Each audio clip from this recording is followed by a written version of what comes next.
오늘 우리가 같이 은혜 받으실 하나님의 말씀은 사도행전 1장 9절에서 14절까지 말씀입니다. 사도행전 1장 9절에서 14절까지.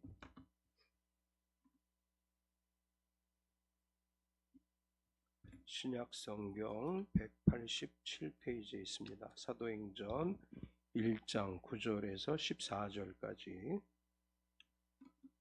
우리 같이 합독하겠습니다. 이 말씀을 마치시고 그들이 보는데 올려져 가시니 구름이 그를 가려 보이지 않게 하더라.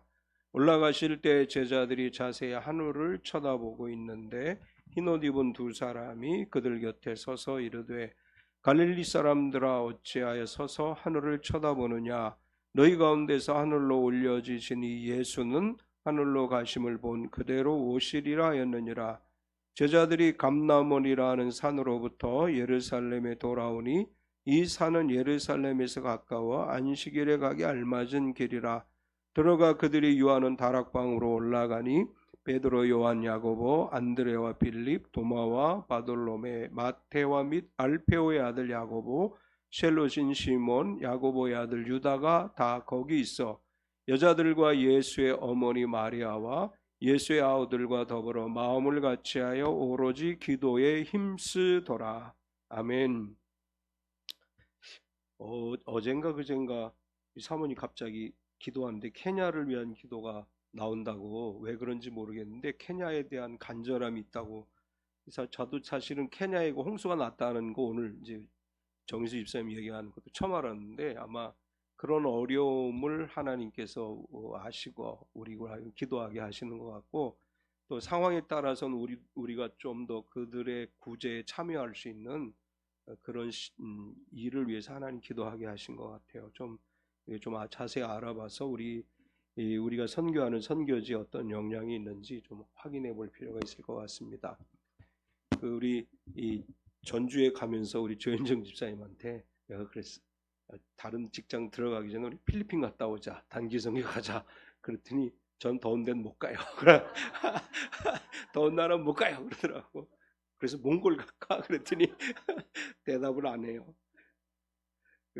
사실 이제 9시 20분에 출발하면 전주에 12시 30분 도착이라고 처음에 내비가 떠서, 이제 그러면 우리가 문상하고 전주 비빔밥을 먹으러 가든지 뭐 순천만에 가든지 그러자. 그러고 막 가는데 길이 막혀서 못했죠. 사실 전주 가면 전주 비빔밥을 한번 먹어보고 싶었는데 시간이 안 됐어요. 우리 조현정 집사님 자기는 비빔밥 싫어한대. 교회에서 비빔밥 주는 거 지금 원래 좋아하는 거 아니라 먹는 거라고. 그래서 우리 조현정 집사님의 식생활에 대해서 조금씩 이제 알아가는 시간 중에 우리의 선교지는 사실은 이제 굉장히 어려운 일들이 발생할 수도 있고 생각하지 않았던 어려움들이 있을 수 있습니다. 우리가 선교지를 위해서 더 많이 기도하고 하나님의 때에 하나님의 선을 이루기 위해서 늘 준비된 마음으로 살아가야 될 줄 믿습니다. 우리 지난주에는 예수님께서 제자들에게 종말의 때가 언제 올 것인지 너희는 관심을 갖지 말아라. 그건 아버지가 아시는 것이다. 아버지의 권능에 속해 있는 것이기 때문에 그것에 대해서 너희가 알려고 하기보다는 성령이 너에게 임하시면 너희가 권능을 받고 예루살렘과 온 유대와 사마리아 땅 끝까지 이르러 내 증인이 되라. 이렇게 말씀하셨죠. 그렇게 말씀하신 예수님께서 오늘 본문에 보면 제자들이 보는 가운데 하늘로 승천하셨습니다. 제자들은 예수님이 승천하시는 장면을 멍하게 쳐다보고 있었는데 천사들이 이렇게 이야기해요. 예수님께서 가신 그대로 오실 것이다. 이렇게 말씀을 하셨고, 제자들은 예수님의 마지막 모습을 보고 다시 예루살렘으로 들어가서 그들이 모여서 함께 기도했습니다. 그들이 모여서 기도할 때 하나님의 놀라운 역사가 그들 가운데 일어나죠. 그들은 마음을 같이하여 오로지 기도하는 일에 힘썼다. 이렇게 성경은 기록을 합니다. 그들이 마음을 같이하여 힘써 기도할 때 하나님의 영이 그들에게 임하고 요 초대교회가 형성이 되고 온갖 기적이 일어났습니다. 오늘 9절에서 14절까지는 예수님의 승천 이야기와 모여서 마음을 같이하여 기도에 힘쓴 이야기가 기록되어져 있는데, 이제 이 내용들을 중심으로 해서 마음을 같이하여라는 제목으로 오늘 말씀을 나누려고 합니다. 첫 번째는 예수님께서 승천하셨죠. 9절을 보면 이 말씀을 마치시고 그들이 보는데 올려져 가시니 구름이 그를 가리어 보이지 않게 하더라. 이 말씀을 마치시고는 앞에 있는 8절까지의 말씀을 이야기하는 것입니다. 제자들이 이스라엘을 회복할 때가 이때니까 라고 이야기할 때 때와 기한은 아버지에게 있다, 아버지께서 하시는 것이다 이렇게 말하고, 너희는 성령을 받으리니 너희는 증인이 되라, 이 말씀을 마치시고 라고 하는 뜻이고, 그들이 보는 데서 올려져 가시니 구름이 가리어 보이지 않게 하였다. 이제 예수님은 승천하시기 전에 성령이 임할 것을 말씀하셨다. 사도행전은 이렇게 기록하는데 제자들을 축복하시고 승천하셨습니다. 누가복음 24장 50절과 51절을 보면 예수께서 그들을 데리고 베다니 앞까지 나아가사 손을 들어 그들에게 축복하시더니 축복하실 때 그들을 떠나 하늘로 올려지시니, 예수님이 마지막 순간에 승천하시기 전에 제자들에게 손을 들어서 그들에게 축복 기도해 주셨어요. 왜냐하면 이제 제자들의 입장에서 보면 예수님 부재 상황이 되는 거죠. 예수님이 없어요. 여태까지 예수님 모든 걸 하셨는데 그분이 없어지는 거야. 그리고 제자들은 남아서 교회를 세워야 되고 복음을 전해야 돼요. 그러니까 예수님은 마지막으로 다시 한번 그들에게 손을 대서 축복 기도해 주시고 하늘로 올라가신 거예요. 이제 앞으로 이 사람들이 예루살렘에서 교회를 세우고 사마리아와 땅끝까지 이르러 복음을 전할 사람들이기 때문에 하나님의 능력이 그들에게 임하기를 위해서 축복하며 기도했고, 예수님이 하늘로 올려져 가실 때 그들의 눈앞에서 구름 속으로 사라졌다, 이렇게 이제 기록을 하고 있습니다. 예수님께서 변화산에서 변모하실 때도 역시 빛난 구름이 가렸다, 이렇게 기록을 해요. 구약 성경을 보면 모세 시대에 성막에 하나님의 임재하심의 상징으로 구름이 그 성막을 덮었다, 이렇게 기록을 하죠. 그래서 성경 안에서 구름은 하나님의 임재하심의 상징이기도 하고 하나님과 인간 사이를 연결하는 연결고리라고도, 이제 이것을 우리가 중보라고 표현을 하는데, 이런 역할을 하는 것이 구름이다. 그리고 예수님은 다시 오실 때도 구름 타고 오신다고 말씀했죠. 누가복음 21장 27절을 보면 그때 이 사람들이 인자가 구름을 타고 능력과 큰 영광으로 오는 것을 보리라. 이제 홍길동전을 쓰신 분이 캐토릭 신자였다, 이렇게 이제 얘기를 해요. 그래서 홍길동이 나타날 때 구름 타고 다니죠. 이 모티브가 어디서 왔느냐 하면 예수님이 승천하실 때 구름이 가려졌고 다시 오실 때 구름을 타고 오신다고 했는데, 이제 그런 모티브를 성경에서 가지고 와서 홍길동전을 기록했다. 이제 이 어떤 이제 학자들이 그렇게 평가를 해요. 이제 구름이라고 하는 것이 단순히 그냥 비를 오게 만드는 역할이 아니라 하나님의 임재를 상징하고 예수님께서 구름 타고 다시 오신다, 이제 이렇게 말씀을 하고 있습니다. 예수님께서 승천하시자 제자들은 그 자리에서 하늘을 쳐다보고 있었지요. 10절을 보면 올라가실 때 제자들이 자세히 하늘을 쳐다보고 있는데 흰옷 입은 두 사람이 그들 곁에 서서, 예수님이 떠나가는 것을 그들이 바라보면서 어떤 생각을 했을까요? 이제 막 예수님하고 이야기하는데 갑자기 하나님이 예수님을 탁 하늘로 끌어올리시고 구름이 싹 가려요. 굉장히 여러 가지 생각이 있었을 것 같아요. 우리 앞으로 어떻게 살지? 우리 뭘 해야 되지? 뭐 이런 갈등들이 있었을 것입니다. 근데 예수님은 사실은 이미 잡히시기 전에 이렇게 말씀하셨어요. 요한복음 16장 7절에 보면 그러나 내가 너희에게 실상을 말하노니 내가 떠나가는 것이 너희에게 유익이라. 내가 떠나가지 아니하면 보혜사가 너희에게로 오시지 아니할 것이요 가면 내가 그를 너희에게로 보내리니, 예수님은 분명하게 얘기하셨어요. 내가 떠나가는 것이 너에게 유익이다. 그런데 이제 제자들이 예수님 승천하시는 모습을 볼 때 이제 우리에게 좋은 일이 있겠구나, 그런 생각을 했겠어요? 아주 답답하지요. 무엇을 해야 될지 몰라요. 이제 예수님이 없는 상황에서 우린 뭐가 필요하지? 우리에게는 여전히 주님이 필요한데, 그래서 이 사람들은 거길 떠나지 못하고 하늘을 보고 있는 거예요. 이제 우리가 어떻게 하면 좋아? 하늘을 바라봐요.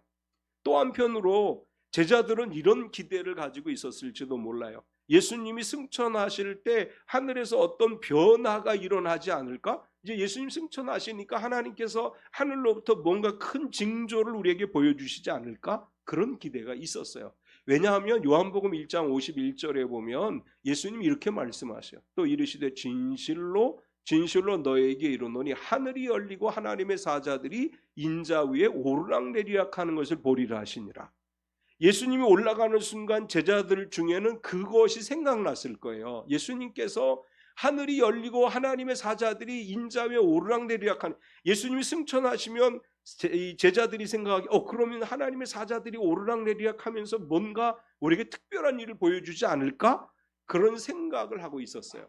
그래서 하늘을 쳐다보고 멍하니 하늘을 쳐다보고 있는데 그 상황에서 두 천사가 그들에게 나타나지요. 10절의 말씀 뒷부분에 보면 흰 옷 입은 두 사람이 그들 곁에 서서, 예수님께서 승천하실 때 흰 옷 입은 천사 둘이 서서 제자들에게 이렇게 이야기를 해요. 11절을 보면 이르되 갈릴리 사람들아 어찌하여 서서 하늘을 쳐다보느냐, 너희 가운데서 하늘로 올려지신 이 예수는 하늘로 가심을 본 그대로 오시리라 하였느니라. 이제 제자들은 넋을 놓고 쳐다보고 있는 거예요. 야, 이거 어떻게 해야 되지? 그럼 혹시 예수님이 올라가니까 하늘에서 막 하나님의 사자들이 오르락내리락 하면서 우리에게 뭔가를 보여주시지 않을까? 뭐 이런 생각을 하고 있을 때 천사들은 그들에게 뭐라고 얘기하느냐 하면, 왜 하늘 쳐다보고 있니? 예수님께서 이제 올라가셨어. 그런데 올라가신 그대로 이 땅에 다시 오실 것이다. 이렇게 말씀을 천사들이 이야기를 합니다. 이제 천사들이 한 이야기를 조금 풀어서 설명하면 이런 뜻이에요. 갈릴리 사람들아 어찌하여 서서 하늘을 쳐다보느냐, 너희가 무엇을 보고자 하느냐, 너희에게 모든 것을 다 보여주었는데 무엇을 더 보려고 하느냐, 무엇을 보면서 서 있느냐. 천사가 한 이야기는 이런 뜻이에요. 천사들은 이제 너희는 예수님께서 명령한 대로 예루살렘을 떠나지 말고 아버지가 약속하신 성령을 받기까지 기다리라, 이런 의미로 이야기를 한 것이고, 또 한편으로는 예수님의 재림에 대해서 분명히 이루어질 일이라고 선포하는 거예요. 자, 너희가 보는 대로 예수님이 올라가셨어. 그런데 올라가신 그대로 다시 이 땅에 내려오실 거야. 제자들에게 예수님의 재림에 관한 확신을 심어주면서 이제는 너희가 예루살렘으로 가서 함께 모여 기도하라. 천사들이 이런 메시지를 준 것입니다. 예수님이 승천하시고 나서 두 번째로 제자들은 예루살렘으로 갔습니다. 승천을 직접 목격한 제자들은 예수님의 말씀을 기억하면서 이제 우리가 뭘 해야 되지? 이제 무엇을 할 것인가를 결정하기 위해서 그들은 예루살렘으로 갔습니다. 12절을 보면 제자들이 감람원이라 하는 산으로부터 예루살렘에 돌아오니 이 산은 예루살렘에서 가까워 안식일에 가기 알맞은 길이라. 이제 안식일에 갈 수 있는 거리는 일반적으로 2km 정도를 이야기해요. 안식일에 갈 수 있는 거리가. 그래서 여기 감람산에서 예루살렘까지 안식일에 갈 수 있는 거리라고 표현한 것으로 볼 때 약 2km 이내의 거리라는 얘기예요. 이제 이 제자들은 예수님이 승천하시는 것을 보고 예루살렘으로 가요. 그런데 사실은 예루살렘은 제자들에게 어떤 곳이에요? 두려운 곳이에요. 왜냐하면 예수님 3년 동안 따라다니면서 많은 경험을 했지만 예수님 마지막 사역을 하신 곳이 예루살렘이죠. 예루살렘에서 잡히셨어요. 그리고 십자가에 못 박혀 돌아가셨어요. 그리고 예수님께서 부활하시긴 했지만 제자들과 함께 머물지 않았습니다. 그래서 제자들에게 있어서 예루살렘은 어떤 곳이냐? 두려움의 장소예요. 예수님 부활하신 다음에도 제자들은 문을 걸어 잠궜어요. 누가 자기들을 잡으러 올지 모르기 때문에 문을 걸어 잠그고 숨어 있었어요. 또 나중에 성령이 임하고 나서도 그들은 예루살렘의 문을 걸어 잠가야만 했어요. 이 예루살렘이라고 하는 곳이 제자들에게는 아주 두려운 장소였어요. 그런데 그들이 예루살렘으로 갔어요. 이건 뭘 얘기하느냐 하면 제자들은 예수님의 명령에 순종한 것입니다. 사실은 안 가고 싶어요. 요한복음 21장을 보면 예수님이 부활하셨음에도 불구하고 제자들은 예루살렘을 떠나고 싶어서 디베라 바다로 가요. 거기서 물고기 잡이하고 있어요. 제자들의 마음속에는 예루살렘이 여전히 두려운 곳이에요. 어쩌면 여기서 잡힐지도 몰라요. 예수님을 잡아 십자가에 못 박게 했던 그 사람들이 자신들도 잡을지 모른다는 두려움이 있어요. 자신들은 지금 아무것도 할 수 없잖아요. 예수님도 없죠, 능력도 없죠, 돈도 없죠, 권력도 없어요. 예루살렘에 들어가면 예루살렘 종교 지도자들이 자신들에게 어떻게 할지 몰라요. 그런 두려움이 있음에도 불구하고 그들이 왜 예루살렘으로 갔느냐? 예수님께서 이 성을 떠나지 말라고 말씀하셨어요. 예루살렘을 떠나지 말라고 말씀하셨기 때문에 말씀에 순종하기 위해서 예루살렘으로 들어간 거예요. 사실은 다른 데 가서 모여서 기도할 수도 있어요. 그렇잖아요? 그런데 그들이 두려워했던 그 장소에 다시 갔던 것은 예수님 말씀에 순종하기 위해서 간 것입니다. 우리에게 이런 자세가 필요하죠. 어떤 경우에라도 우리는 순종하는 믿음으로 살아갈 수 있어야 돼요. 하나님이 무엇을 원하시는지를 분별하고 하나님이 기뻐하시는 일을 무엇인지를 분별할 때 그 순종하는 가운데 하나님의 영이 임하게 되고 하나님의 기적이 나타나게 되는 것입니다. 예수님은 그럼 왜 예루살렘을 떠나지 말라고 하셨을까? 두려움을 이기기 위해서다, 이렇게 해석할 수 있습니다. 이제 예루살렘을 떠나지 말라고 한 것은 그곳에서 경험한 두려움과 좌절을 극복하게 하기 위함이다, 이렇게 설명할 수 있어요. 심리학적으로 얘기하면 두려움을 회피하는 사람은 두려움을 극복하지 못해요. 두려움에 맞닥뜨려서 그 문제가 해결되어야 두려움을 이길 수 있습니다. 그러니까 예수님은 예루살렘에 대한 공포를 가지고 있는 제자들에게 너희는 예루살렘을 떠나지 말라고 이야기한 것은 그 두려움을 이기기까지 거기 머물면서 두려움을 극복하라고 하는 거예요. 두려움을 극복해야 그 다음 일들을 행할 수 있기 때문에 예수님은 그곳에 머물라고 말씀하신 것입니다. 우리는 현실 도피라는 말을 하죠. 제자들에게 있어서 예루살렘을 떠나는 건 현실 도피예요. 예루살렘은 유대 권력이 있는 곳이에요. 거기는 유대 권력도 있고 로마 군인들도 있습니다. 아니지, 갈릴리로 나가면 거기서는 그렇게 두려워하지 않아도 돼요. 권력이 거기는 없어요. 예루살렘이 집중돼 있어요. 그럼에도 불구하고 예수님 거길 떠나지 말라고 하신 것은 현실을 도피한다고 문제가 해결되는 것이 아니다, 이런 메시지를 주시는 거예요. 우리가 어떤 어려운 문제에 봉착하게 될 때 그것을 회피하기보다 맞서 싸우는 믿음이 필요합니다. 예수 그리스도의 이름을 가지고 우리가 겪고 있는 두려움에 맞설 때 하나님의 성령이 우리에게 오실 때 하나님의 능력으로 두려움을 이기는 역사가 일어날 줄 믿습니다. 무엇인가 회피하고 싶은 것에 부딪혀야 돼요. 부활하신 예수 그리스도의 이름을 가지고 부딪혀서 그것을 이 믿음으로 이겨낼 때 다시는 그게 두려움이 되지 않아요. 그것을 이길 수 있습니다. 그리고 제자들은 성전을 떠나지 않았습니다. 예루살렘은 이스라엘 신앙의 중심지이죠. 거기에는 하나님의 성전이 있습니다. 제자들은 성전을 떠나지 아니하고 그것에 머물러서 기도함으로 하나님의 영이 그들에게 임하는 역사가 일어났습니다. 우리가 떠나지 않아야 될 것은 교회예요. 교회를 떠나서는 안 돼요. 우리가 머물러야 할 것은 교회입니다. 우리의 신앙이 축복을 받고 능력을 받는 것은 교회고, 교회 중심의 신앙생활을 하는 사람들이 하나님의 역사를 이룰 수 있는 것입니다. 세 번째로 더불어 마음을 같이 하여, 이제 이렇게 표현을 했는데 13절과 14절을 보면 그들이 유하는 다락방으로 올라가니 베드로, 요한, 야고보, 안드레와 빌립, 도마와 바돌로메, 마테와 및 알페오의 아들 야고보, 셀로진 시몬, 야고보의 아들 유다가 다 거기 있어 여자들과 예수의 어머니 마리아와 예수의 아우들과 더불어 마음을 같이하여 오로지 기도에 힘쓰더라. 여기에 중요한 표현이 뭐냐 하면 더불어 마음을 같이하여라고 하는 표현이 굉장히 중요한 의미를 갖습니다. 이 말씀은 우리에게도 중요한 의미가 있는데, 교회에는 뭐가 필요하냐? 교회는 더불어 정신이 필요합니다. 더불어라고 하는 것은 각기 다양한 사람들이 한 마음을 이루어가는 것을 이야기하는 것입니다. 여기 보면 이제 그때 모였던 사람들의 이름이, 그 사람들에 대해서 기록을 하죠. 거기 이름도 언급되어진 사람도 있지만 이름이 언급되어지지 않은 사람도 있고 전체 120명 정도가 모인 거예요. 오순절날 성령이 임하실 때 그들이 거기 120명이 모여서 기도했다고 성경 기록을 하죠. 이 120명은 어떤 사람들이에요? 같은 고향 사람, 같은 나이대의 사람, 뭐 아니면 여자나 남자? 아니잖아요. 다 달라요. 어떤 사람은 갈릴리 사람, 어떤 사람은 예루살렘 사람, 어떤 사람은 유대 땅 사람, 어떤 사람은 이방인, 다양한 사람들이 거기 모여 있었어요. 또 다양한 계층의 사람들이 있어요. 조금 더 좋은 그런 어떤 직업군을 가진 사람도 있고, 갈릴리 어부도 있고, 거기 또 연령층도 다양해요. 나이 많은 사람, 젊은 사람도 있어요. 또 여성도 있고 남성도 있어요. 이 120명이라고 하는 사람들은 각기 다른 사람들이 모여 있는 거예요. 이 각기 다른 사람들이 모여서 하나의 교회를 이룰 때 필요한 게 뭐예요? 더불어 정신이 필요한 거예요.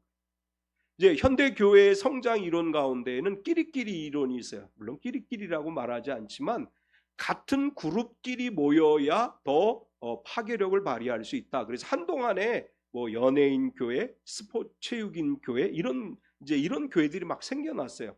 이제 그 교회 성장 이론에 그런 성장 이론이 있어요. 이렇게 같은 직업군이라든지 같은 취미를 가진 사람들이 모이면 시너지 효과를 발휘해서 더 성장할 수 있다. 이런 이론으로 80년대에 한국 교회 안에 굉장히 그런 모임들이 활성화됐었어요. 그런데 사실은 이 공통 관심사 같은 성향을 가진 사람들끼리 모여서 더 성장할 수 있느냐? 그것은 성경적 개념이 아니라는 거예요. 성경적 개념은 뭐냐면 다양한 사람들이 모여서 아주 여러 가지 다양한 사람들이 모여서 말씀과 성령 안에서 더불어 하나가 되는 거. 이게 성경적인 개념이에요. 그래서 우리가 전혀 다르잖아요. 뭐 저는 이제 원래 원적이 강원도예요. 저희 아버님이 강원도 분이셔요. 저는 본적이 경기도로 돼 있는데 뭐 어떤 분은 전라도에서 오신 분도 있고 경상도에서 오신 분도 있고 충청도에서 오신 우리 다양한 지역 사람들이죠. 또 다양해요. 뭐 이 학력도 다양하고 자기가 전공한 것도 다양하고 다 다양해요. 이 다양한 사람들이 모여서 하나의 교회를 이루는 것이 더불어라고 하는 의미예요. 교회는 더불어 정신이 필요해요. 이 더불어 정신 속에는 뭐가 들어가야 되느냐? 양보가 전제되어지는 거예요. 내 주장만 옳다고 이야기하면 더불어 정신을 이룰 수가 없어요. 내 주장을 접고 상대를 인정할 수 있어야 되고 우리가 서로 양보할 수 있어야 되고 서로 인정하면서 하나가 되어져 나아가는 것이 바로 더불어 정신이라고 말할 수 있습니다. 우리는 더불어 함께하는 교회인 줄로 믿습니다. 우리가 서로를 양보하고 이해하고 보듬어주고 이게 바로 우리 참빛교회의 특징인 줄로 믿습니다. 교회는 또한 마음을 같이 해야 돼요. 더불어라고 하는 말과 마음을 같이 하여라는 말은 같은 의미라고 생각할 수 있지만 또 조금 다른 의미를 갖습니다. 더불어와 마음을 같이 하여가 다른 점은 뭐냐 하면 마음을 같이 한다고 하는 것은 같은 신앙 고백을 하는 것으로 시작되는 거예요. 우리는 예수 그리스도가 구세주이심을 고백하는 신앙으로 하나가 되는 거죠.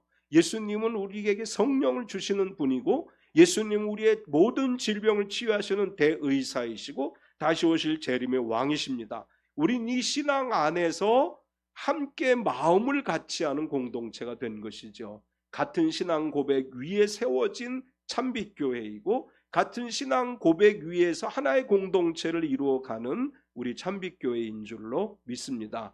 더불어 마음을 같이 하여라고 하는 말을 다르게 표현하면 공동체라고 하는 거예요. 교회 공동체.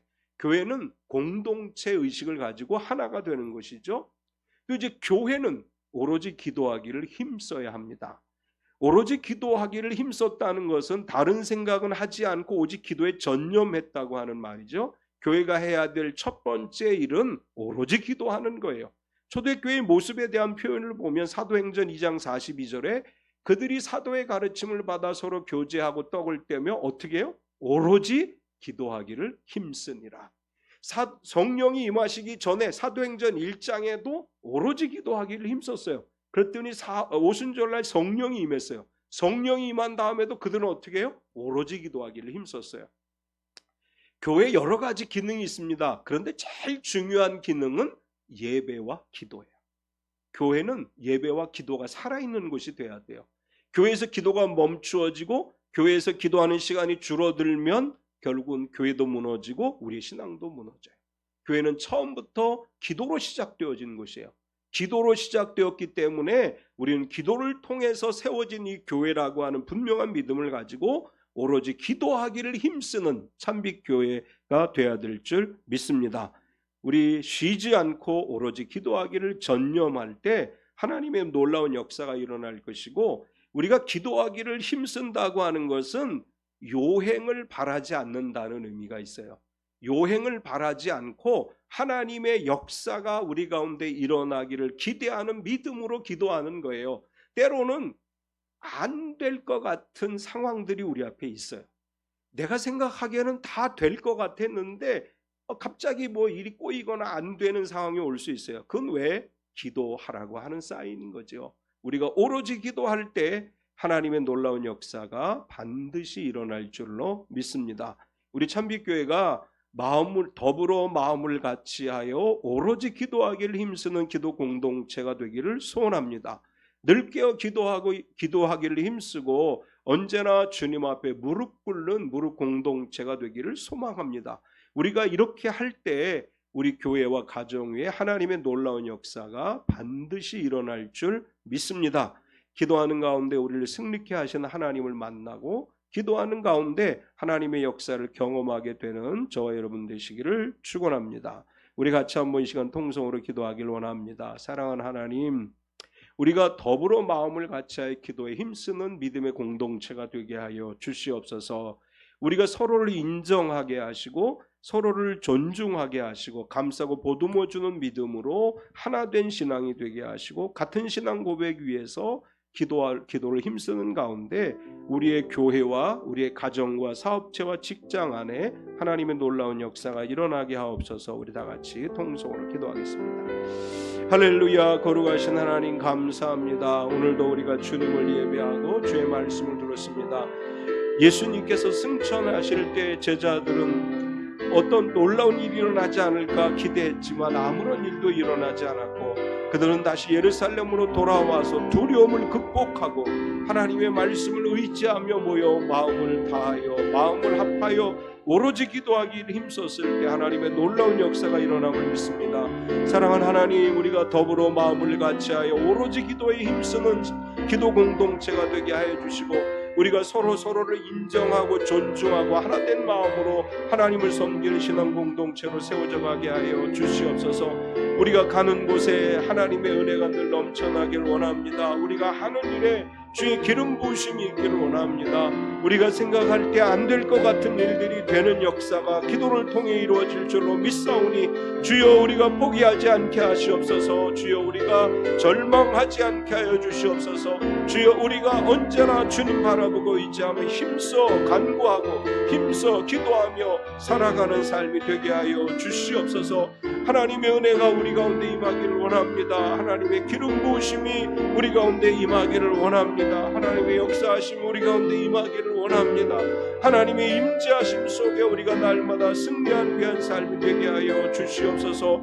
오 람마라마라마리아라 쇼레소리아 라마리아야라 쇼레소리아 라마라마리아야라리아 우리아 라마라마리아라 쇼레소리아 라마라마라마리아야라 쇼레소리아 라마리아야라리아 우리아 라마라마라마리아라 쇼레소리아 라마리아리아 우리아 라마라마라마리아라 쇼레소리아 라마리아야라 쇼레소리아 라마리아야라 쇼레소리아 라마리아야라리아 우리아 라마라마라마리아라 쇼레소리아 라마리아야라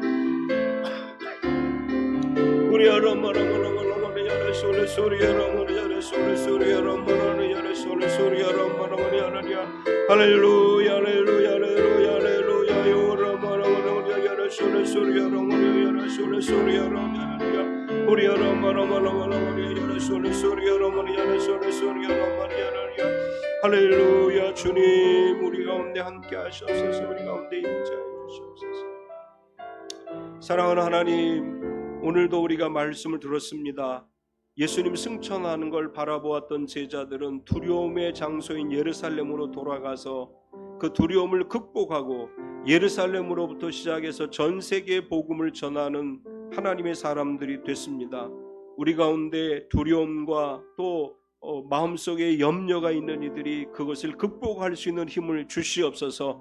현실 도피가 아니라 예수 그리스도의 이름 권세에 의지해서 맞부딪혀 싸워 이기게 하여 주시고 강하고 담대함으로 승리하는 믿음이 되게 하여 주시옵소서.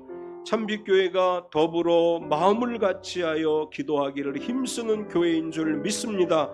더 같이 더 간절히 기도하게 하시고 하나님의 기적을 이루게 하여 주시옵소서. 예수님의 이름으로 기도드리옵나이다. 아멘.